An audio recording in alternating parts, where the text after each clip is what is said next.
बिस्मिल्लाहिर्रहमानिर्रहीम। अस्सलाम वालेकुम नाज़रीन, NB न्यूज़ की तरफ से मैं आपका मेज़बान नवाज़ भुट्टो अपने कैमरामैन फुरकान नवाज़ के साथ आपकी खिदमत में हाजिर हैं। नाज़रीन, कोरंगी वाली नशस्त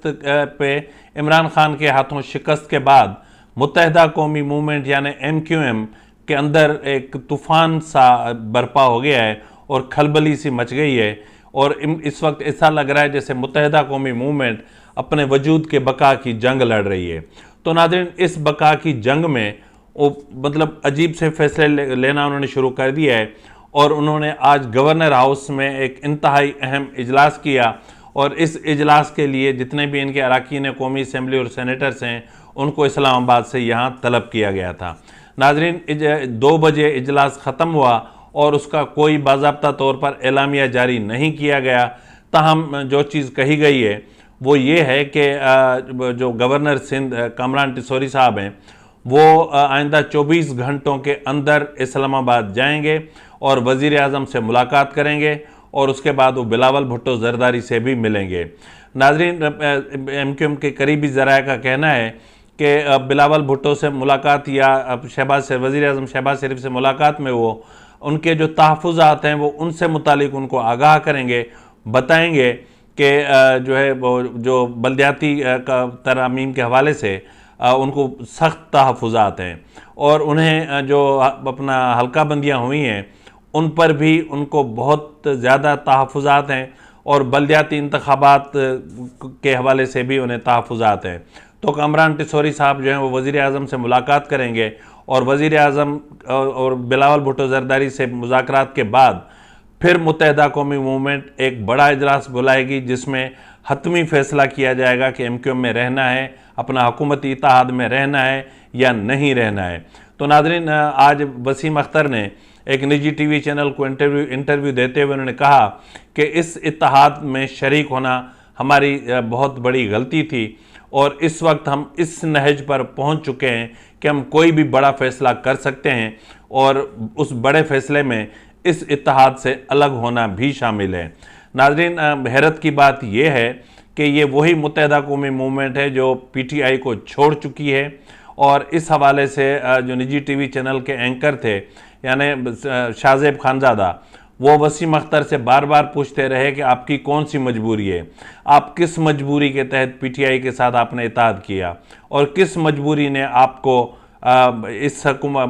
इत्तेहादी हुकूमत या PDM के साथ इत्तेहाद के लिए मजबूर किया। तो वो कहते रहे कि हम मजबूर नहीं होते, हर पार्टी के अंदर मजबूरियां होती हैं और इसलिए मजबूर होकर हमें इस तरह के फ़ैसले करने पड़ते हैं। नाज़रीन, PTI वो जमात है जो सिर्फ इक़्तिदार में रहना जानती है। जनरल मुशर्रफ के दौर से 88 से लेकर जनरल मुशर्रफ का दौर और जनरल मुशर्रफ के दौर से लेकर इस वक्त तक मुत्तहिदा किसी न किसी तरीके से इक़्तिदार में रही है और इस वक्त की अगर बात करें तो PTI इक़्तिदार में नहीं है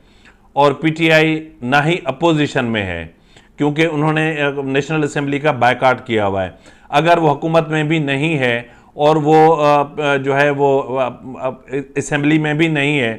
तो फिर अगर PTI से वो इत्तेहाद कर भी लेते हैं तो अभी अभी जो है वो अपना PTI ने अपनी 6 नशस्तें लूज़ की हैं। अगर वापस वो पार्लियामेंट में आते भी हैं तो भी 6 सीटें लूज़ करके आएंगे और उनके पास अक्सरियत भी नहीं है और चाहें भी तो वो उनको अक्सरियत नहीं मिल सकती। और इस वक्त की अगर बात करें तो MQM के पास मौजूदा हुकूमत के इत्तेहाद का हिस्सा बन के रहने के अलावा कोई ऑप्शन नहीं है क्योंकि ये वो मछली है जो पानी के बग़ैर नहीं रह सकती और मुत्तहिदा हुकूमत के बग़ैर नहीं रह सकती। तो यही इनकी पॉलिसीज़ हैं जिनकी वजह से आपको पता होगा कि इनकी मजबूरियों की इंतहा ये है कि कामरान टिसोरी जैसे शख्स को वज़ीर आज़म बनाना, गवर्नर सिंध बनाना पड़ा और जबकि इसी कामरान टिसोरी की वजह से फारूक सत्तार जैसा बंदा जो शुरू से मुत्तहिदा के साथ रहा और उस बंदे को माइनस करना पड़ा और आज कामरान टिसोरी के अलावा मुत्तहिदा में ऐसा कोई शख्स नहीं है जो इस मनसब पर फायज किया जा सकता क्योंकि नसरीन जलील साहिबा को भी कोशिश की गई थी लेकिन क्योंकि नसरीन जलील ने जो है वो क्या कहते हैं उसको मावराए मावरा अदालत जो है वो जो मर्डर्स इनके थे या मिसिंग पर्सनस का मामला था या मावरा कानून जो भी चीज़ें होती रहीं या मावरा कानून जिस तरह इनके कारकुनों को कि मतलब गुमशुदगी होती रही और उनकी जानें भी जाती रहीं, तो उस पर नसरीन जलील ने भारत से कोई ख़त लिखा था और एक ख़त लिखा था अक़वाम मुत्तहिदा को। तो उसकी वजह से नसरीन जलील जो है मशकूक हो गई थी। उसके अलावा कई नाम दिए गए मुत्तहिदा की तरफ से कि गवर्नर इनको लगाया जाए, ताहम जो बड़ी सरकार है उन्होंने तमाम नाम मुस्तरद कर दिए। इंतहाई अहम ज़राए के मुताबिक आमिर खान टिस्सौरी को, कामरान टिस्सौरी को लेकर इस्लामाबाद गए और उन्होंने 5 दिन या 4 दिन एक होटल में क़याम किया और इस क़याम के दौरान मुख्तलिफ सतह पर मुज़ाकरात हुए और उन मुज़ाकरात के बाद कामरान टिस्सौरी साहब का नाम गवर्नर के लिए मंजूर किया गया। और आज कामरान टिस्सौरी, अब मैं क्या बोलूँ, मुझे मतलब हंसी आ रही है कि कहते हैं ना कि अल्लाह ताला अगर किसी को देता है तो इसी तरह देता है और अल्लाह ताला फ़कीर को भी बादशाह बना देता है और बादशाहों को भी फ़कीर बना देता है। तो बहरहाल कामरान टिस्सौरी के सर पे गवर्नरी की हुमा बैठनी थी तो बैठ चुकी। अब देखना यह है कि आगे क्या होता है, क्योंकि मुत्तहिदा के जो तेवर हैं वो बदले हुए हैं और मुत्तहिदा किसी भी सूरत में मौजूदा हुकूमत के साथ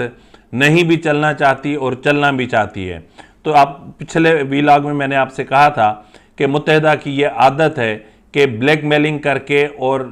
जायज़ मसले को सामने रख के उसके पीछे अपने नाजायज़ मुतालबात मनवाती है और जायज़ मसाइल को आगे रख के और नाजायज़ तरीके से बहुत सारे मराहत लेती है। ये मुत्तहिदा का शेवा है, यही मुत्तहिदा का तुरह इम्तियाज़ है और यही मुत्तहिदा की शनाख्त है। इसी के साथ ही अपने मेज़बान नवाज़ भुट्टो को इजाज़त दीजिए। अल्लाह हाफिज़।